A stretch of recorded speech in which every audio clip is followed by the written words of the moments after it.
Hoy nos acompaña el diputado del Movimiento al Socialismo, Neymar Balda, él es de Cochabamba y está pues con nosotros acá en los estudios en La Paz, y es para nosotros un gusto recibirlo, diputado. Bienvenido, buenas noches. Muchas gracias, Gabriela, un saludo cordial a tu persona y también a todos nuestros hermanos que nos ven por Aviala TV. Diputado, ha estado esta semana, nos imaginamos ya comenzando también este nuevo periodo legislativo con muchas tareas pendientes. No, sí, evidentemente ya hemos terminado lo que significa la conformación de las distintas presidencias, tanto del Senado como de la Cámara de Diputados, comisiones, comités. Falta todavía la conformación de las brigadas que se van a conformar la siguiente semana y con eso ya estaría toda la estructura, digámoslo así, que hace a la Asamblea Legislativa Plurinacional y que nos permite llevar adelante un trabajo a favor de la población en el marco de lo que son los tres pilares, yo diría, fundamentales de un asambleísta, de un diputado senador, como es la legislación, la fiscalización y el apoyo a la gestión pública. Exacto. Algo que de repente está siendo se está escuchando ya en las informaciones, los diferentes actores salen a mencionar es lo relacionado al 21 de febrero. De hecho, organizaciones sociales, el Movimiento al Socialismo habla del 21 de febrero como el Día de la Mentira, el Día del Desagravio, y por otro lado salen algunos ciudadanos, plataformas ciudadanas, sectores, así se denominan, dependiendo las regiones, para hacer respetar, dicen ellos, el voto que se obtuvo el 21 de febrero en el referéndum del pasado año. ¿Cuál es su lectura al respecto? Bueno, yo creo que es importante aquí hacer notar varios elementos. Primero que estamos en el marco de un proceso histórico donde nuestra democracia ha conquistado justamente por lucha social lo que significa la democracia participativa, la consulta permanente al pueblo, algo que obviamente antes no sucedía. Antes las leyes, las políticas públicas eran decisiones tomadas entre cuatro personas, entre gallos y medianoches, y la participación del pueblo no se notaba, ¿no? Entonces el Estado mismo no tenía inclusión social. Y en ese sentido creo que es importante resaltar aquello, que esta conquista social que está además constitucionalizada, como es la democracia directa, permite que las expresiones democráticas, políticas, indistintamente de su posición, puedan expresarse de manera, en este caso, abierta ante la población. Y eso es algo que hay que resaltar, es decir, si gente de oposición sale a manifestar su posición, es algo que se tiene que respetar. Si gente de las organizaciones sociales y del oficialismo salimos a expresar nuestra posición, es algo que también se tiene que respetar. Pero obviamente aquí hay que plantear un análisis estructural de lo que ha significado el 21 de febrero pasado. Y en ese sentido hemos visto que ha existido toda una campaña mediática de desinformación, donde actores políticos históricamente reciclados, ¿no? Los viejos partidos políticos tradicionales, como les decíamos, o plataformas ciudadanas, entre comillas, ¿no? De gente que no pertenece, reitero, entre comillas, a ningún partido político, salieron a hacer una suerte de estrategia política asentada en la mentira. Y esa lógica que irónica que es cuando un supuesto periodista, el señor Carlos Valverde, inicia con toda una tramoya, con toda una mentira organizada, al querer primero introducir, como lo hicieron, la rebaja de la política en nuestro país. Antes la política era la discusión de programas, de propuestas políticas, de proyectos alternativos al país, de cara al país, y estos señores, todos los que ahora hacen apología de la mentira y hacen, reitero, una bandera política de lo que ha significado el pasado 21 de febrero, realmente han degradado la política en nuestro país, han utilizado temas tan inverosímiles, tan poco creíbles en otros contextos, pero han hecho y han asentado su política en base a la mentira, en base a una mentira. Irónicamente, quien inició con toda esta tramoya, el señor Carlos Valverde, acusado por problemas de narcotráfico en su momento, cerró esta página al manifestar que todo lo que había inventado, de que todo lo que había dicho era una simple mentira. Entonces, aquí la población se ha dado cuenta, porque hemos sido víctimas, ¿no?, de toda una campaña, reitero, mediática, de tergiversación, de desinformación, cómo se ha inducido por primera vez en nuestro país, a partir de un argumento tan bajo, tan poco creíble, pero que lo volvieron verdad, ¿no? Es como una frase que planteaban en algún momento los fascistas alemanes: miente, miente, miente, que algo siempre queda, o una mentira repetida 1000 veces se convierte en una verdad. Entonces, creo que aquí la población ha sido muy madura y evidentemente ha habido sectores de la población que lamentablemente se dejaron influir por toda esta lógica del denominado cartel de la mentira, amplificada de una forma organizada, de una forma planificada, con un objetivo: evitar el hecho de la repostulación de nuestro hermano presidente, mellar y querer intentar vulnerar, en este caso, la figura moral del presidente Evo Morales, que pasado el 21 o llegado el 21 de febrero lograron su objetivo. Pero después, como las mentiras tienen patas cortas, la gente misma pudo acceder a la verdad y es más, hubieron encuestas que manifestaron que mucha gente que basó su voto por el no, por ejemplo, al saber de toda la tramoya que se había inventado, de que todo era una mentira, de las falsas tías, de los falsos abogados, de las falsas tramoyas, manifestó que estaba arrepentido por haber asumido una posición. Diputado. Y en ese sentido, creo que es importante resaltar esta situación. Usted señalaba esos elementos. Dentro de esto que dice, no tienen derecho a movilizarse por el sí, por el no, desagravio, quienes piden respeto y todo aquello. Usted menciona ese tipo de mentiras, de engaños, de información falsa que nunca ha sido corroborada y luego todo ello se demuestra pasado el proceso. Y lo que ha jugado y ha tenido un rol importante, lo ha reconocido el gobierno, es el tema de las redes sociales y de repente a la gente joven que ahora tiene los 18 años, y tenía los 18 años el año pasado y pues empezaba a votar y desconocía de otros elementos. El gobierno ha incidido ahora en redes sociales. Le dan la importancia a las redes sociales. A partir de ello, la información que se genere, ¿cómo manejan ustedes como instrumento político? Si lo decimos dentro de este tema de la información, no solo por medios de comunicación, que es una forma de llegar, pero también tenemos otra forma de llegar y de repente ahí sí se veían débiles. Bueno, sí, evidentemente. Mencionaba que hemos llegado a un momento donde hemos tenido una guerra que nunca antes había conocido en el país, ¿no? Primero, la degradación de la política, la vulgarización de la política, al pasar de discutir propuestas políticas, programáticas, a ver temas estrictamente personales, pero en base a mentiras, en base a mentiras organizadas, y hay que decirlo con total claridad, pero con un objetivo político.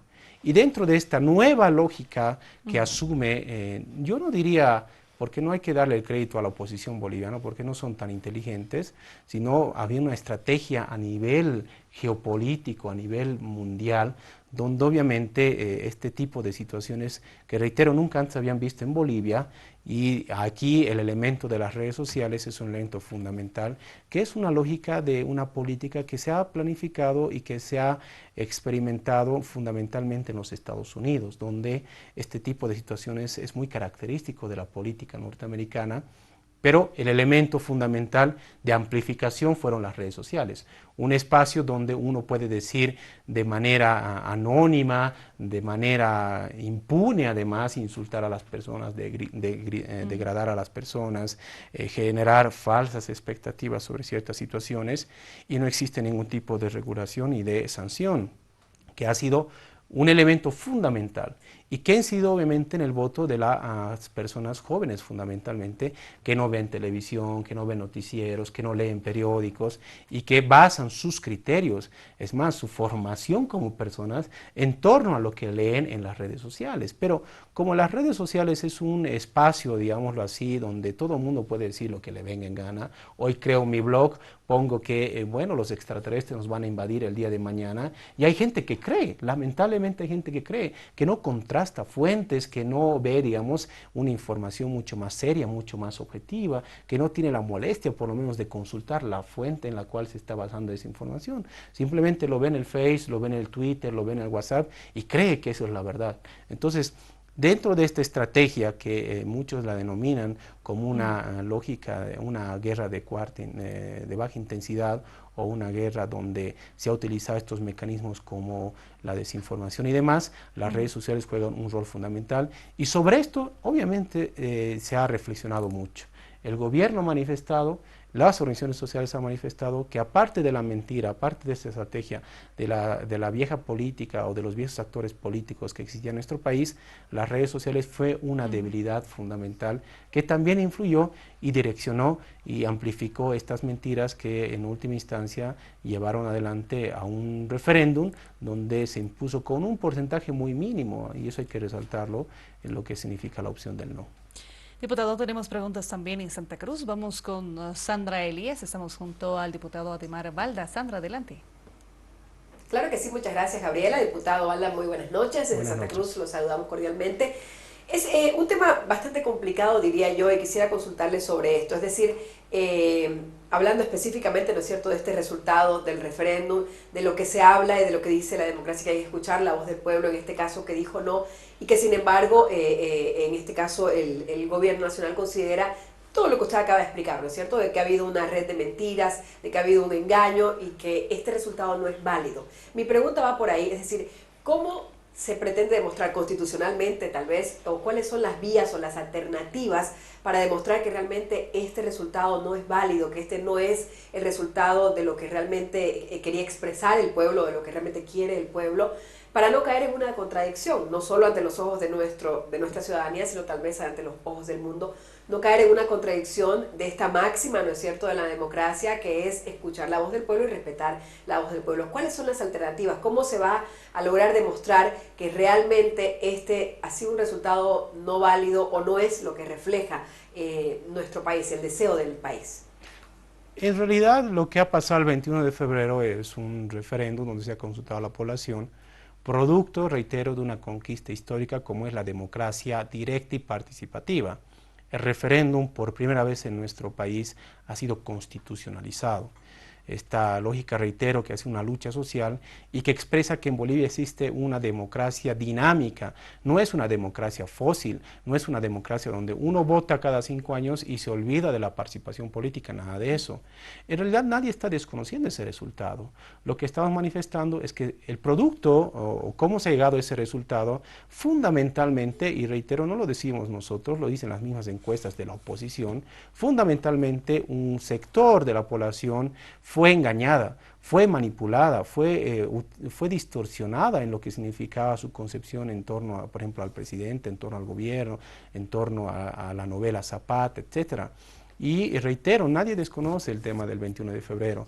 Lo que nosotros reivindicamos, y lo decimos con total claridad, es que si ganó el no con un porcentaje tan mínimo, a pesar de esa guerra sucia, esa guerra que nunca antes habíamos conocido, y la vulgarización de la política al cual nos llevaron estos señores de la oposición fundamentalmente, coadyuvados por algunos medios de comunicación y las redes sociales, más allá de todo eso, bueno, el referéndum no se desconoce el resultado. Pero eso no impide y no inhibe, porque en ninguna parte de la Constitución, además hay que decirlo con total claridad, en ninguna parte de la Constitución dice que después de un referéndum no es posible, por ejemplo, hacer otra nueva consulta o consultar nuevamente al pueblo. Y reitero, eso es lo rico y lo dinámico de esta Constitución, que garantiza una democracia plenamente participativa, plenamente en consulta del pueblo. Y si tenemos que consultar al pueblo permanentemente, que es lo ideal, pues hay que hacerlo. En ninguna parte, reitero, de la Constitución, en este caso, inhibe la posibilidad de aquello. De igual forma, la ley, en este caso del Tribunal Electoral, tampoco. Es decir, un referéndum, un resultado de un referéndum no inhibe la posibilidad de consultar nuevamente al pueblo. Pero, reitero, lo que nosotros en este momento estamos reivindicando es que quienes van a salir a defender el denominado voto del no, que ha sido un voto que fundamentalmente ha sido dirigido y ha sido manipulado por esta campaña mediática que nunca antes habíamos conocido en el país. Y estos señores hacen bandera política de la mentira. No es que están reivindicando un proyecto político, no están reivindicando una propuesta alternativa al Estado plurinacional, están reivindicando la mentira. Porque, reitero, ¿cómo fue, y hay que recordar a la población, que empezó todo este tema?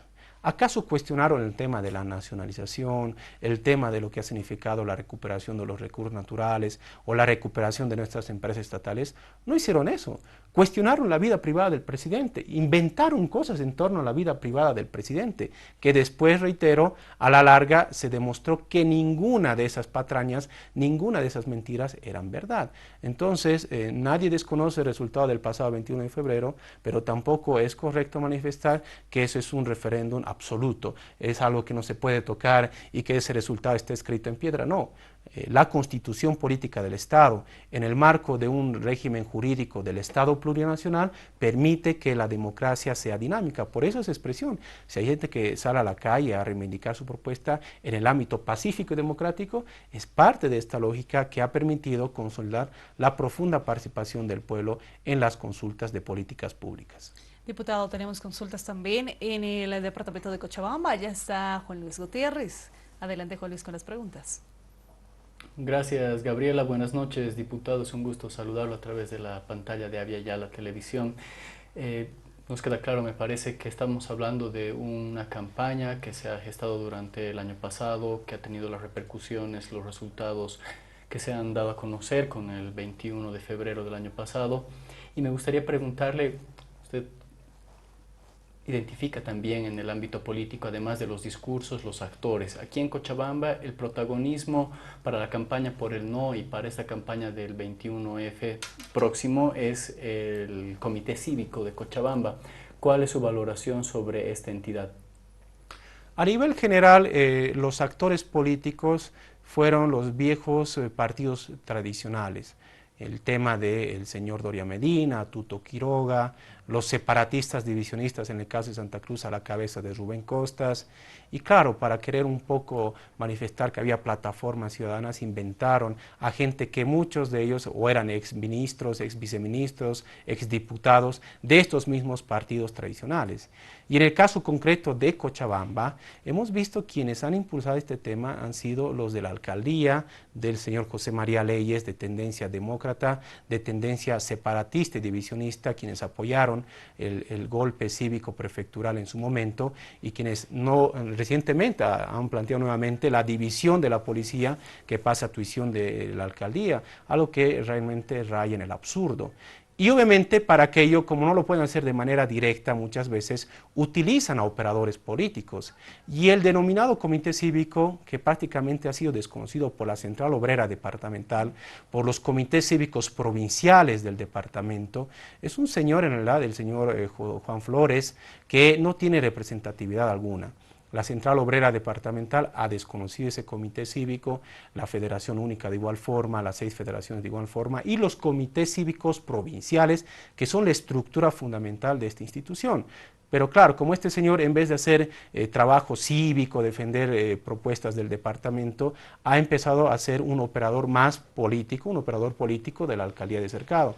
Y lamentablemente hizo que el comité cívico se extienda como un brazo operativo, como un brazo político más desde la alcaldía. Entonces, en ese sentido, pierde total credibilidad, pierde total legitimidad y se constituyen en simples actores, simples personas, operadoras políticas que en este momento están haciendo al igual que Rubén Costas, al igual que Samuel Doria Medina, al igual que Tuto Quiroga, o las denominadas plataformas independientes, que si uno revisa a detalle siempre va a haber alguna relación con alguno de estos partidos tradicionales, son los que están haciendo apología, en este caso, de la mentira, y peor aún, ya queriendo rayar en el absurdo, manifestando tener cierta imparcialidad cuando develan su política partidaria, su política estrictamente contra el gobierno, contra el proceso de cambio y contra el desarrollo de sus regiones, como este desconocido Comité Cívico de Cochabamba.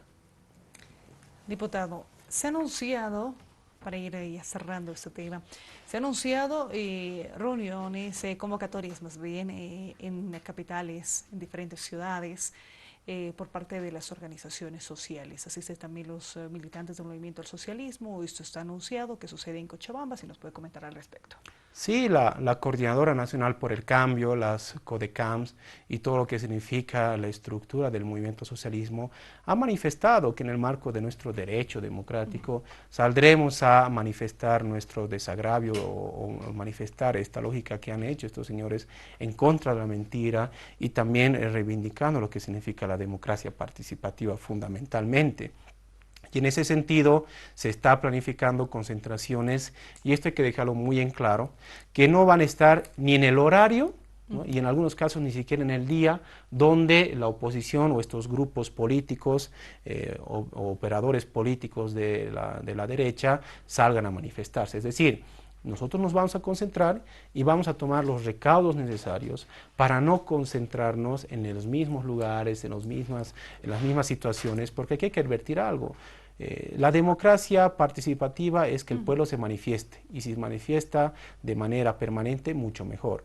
Pero hay gente de la oposición que está buscando alguna confrontación. Nosotros decimos con total claridad, nosotros no vamos a buscar la confrontación, nosotros vamos a evitar algún tipo de concentraciones en los mismos horarios y en algunos casos en los mismos días. Por ende, si nos vamos a movilizar, va a ser en el marco de nuestro derecho, reivindicando que el pasado 21 de febrero lo que se impuso fue esta campaña de desinformación que tiene como bandera política a la mentira. Gracias, diputado, por habernos acompañado. A ustedes las gracias.